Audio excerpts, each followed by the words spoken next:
Hello बच्चों, स्वागत है आप सभी का आरपी ऑनलाइन क्लासेस में। मैं आरपी यादव आज एक ऐसा टॉपिक लेकर के आए हैं जो 11th क्लास हो या 12th क्लास हो या कि ऑल सभी यूनिवर्सिटी में बीएससी का कोई क्लासेस हो, इसमें फिजिक्स और केमिस्ट्री में एक कॉमन टॉपिक पूछा जाता है।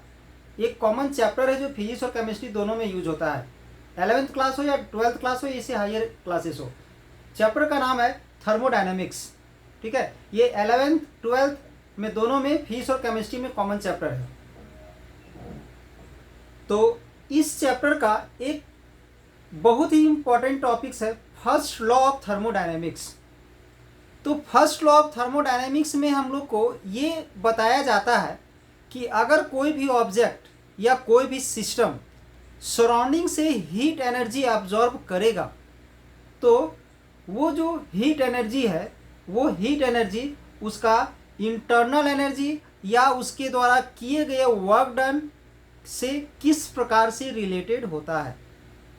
फर्स्ट लॉ ऑफ थर्मोडायनेमिक्स में ये भी स्टडी कराया गया है कि किसी भी सिस्टम का एनर्जी का ना ही हम निर्माण कर सकते हैं और ना ही उसका नाश कर सकते हैं, यानी वो क्रिएटेड भी नहीं हो सकता है, डिस्ट्रॉयड भी नहीं हो सकता है। दैट इज वो एक रूप से दूसरे रूप में हम उसको कन्वर्ट कर सकते हैं। ठीक है, चलिए आज हम देखते हैं फर्स्ट लॉ ऑफ थर्मोडायनेमिक्स हमें क्या बताता है।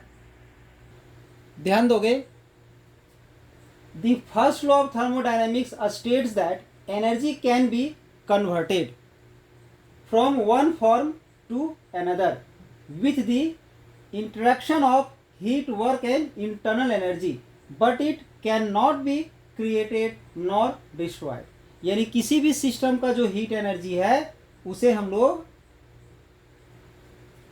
वर्क और इंटरनल एनर्जी से रिलेटेड रख करके हम डिफाइन कर सकते हैं। That is energy can be converted from one form to the other. That is heat energy को हम वर्क में कन्वर्ट कर सकते हैं, इंटरनल एनर्जी में कन्वर्ट कर सकते हैं। यानी ये जो हीट है, वर्क है और इंटरनल एनर्जी है वो तीनों को एक दूसरे से हम आपस में इंटरचेंज कर सकते हैं।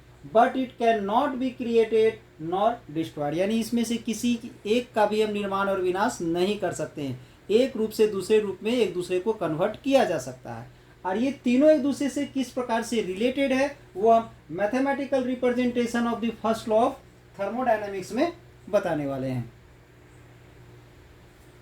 तो mathematical representation of first law of thermodynamics क्या है, ध्यान दोगे। If delta U total change in internal energy of the system, या तो फिर ऐसा भी हम कह सकते हैं total increase in internal energy of a system. Q is the total heat absorbs या total amount of heat absorbs by the system from the surrounding and W equal to work done on the system. यानी ये जो है हमारा किसी भी system का जो इंटरनल एनर्जी में जो इंक्रीज हो रहा है वो है, और ये उस सिस्टम के द्वारा सराउंडिंग से एब्जॉर्ब किया गया हीट एनर्जी है। और ये जो W है work done on the system है, यानी सिस्टम पर किया गया वर्क। तो यहां पर डेल्टा U को हम लिख सकते हैं delta U equal to Q plus work. But इसी में अगर ध्यान दोगे W equal to work done by the system हो जाए।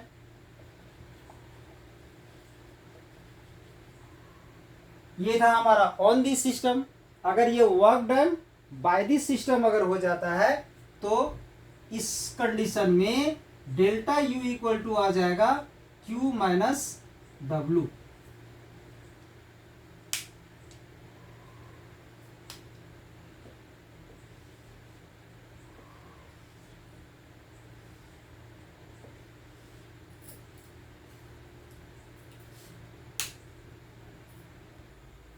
एक क्वेश्चन है, इसमें ध्यान दोगे।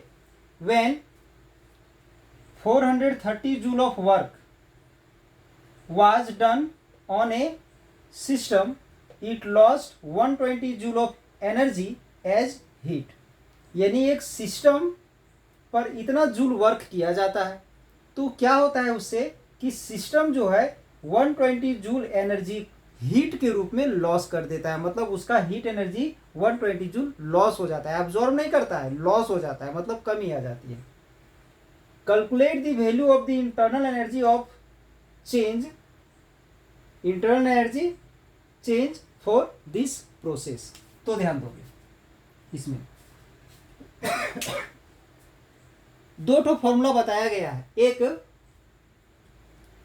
Work done on this system और एक work done by this system. तो ये मेरा वन ऑन दिस सिस्टम है, तो इसमें फॉर्मूला क्या यूज होगा, ध्यान दोगे, इसमें फॉर्मूला यूज हो जाएगा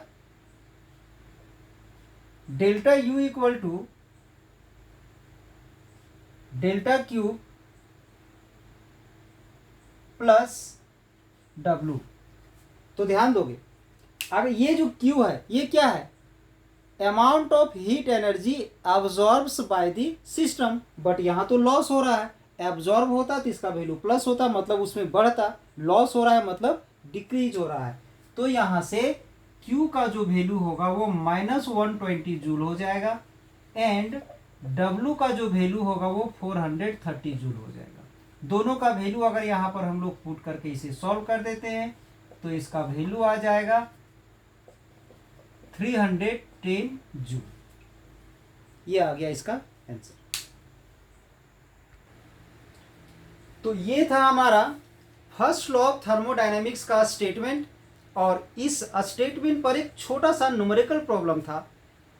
तो अगर आज का ये क्लास आप लोग को अच्छा लगा हो तो एक लाइक ज़रूर कीजिएगा, और अगर किसी भी तरह का प्रॉब्लम होता है तो आप लोग बेशक कमेंट्स बॉक्स में लिख करके भेज सकते हैं, ताकि इस चीज़ को खास तौर पर ध्यान रखा जाएगा। और अगर आज का क्लास आप लोग को अच्छा लगा है और अगर इस चैनल में नए हैं तो इस चैनल में बने रहने के लिए चैनल को सब्सक्राइब कर दें, ताकि इसी तरह का लेटेस्ट वीडियो का लाभ आप समय पर उठा सकें।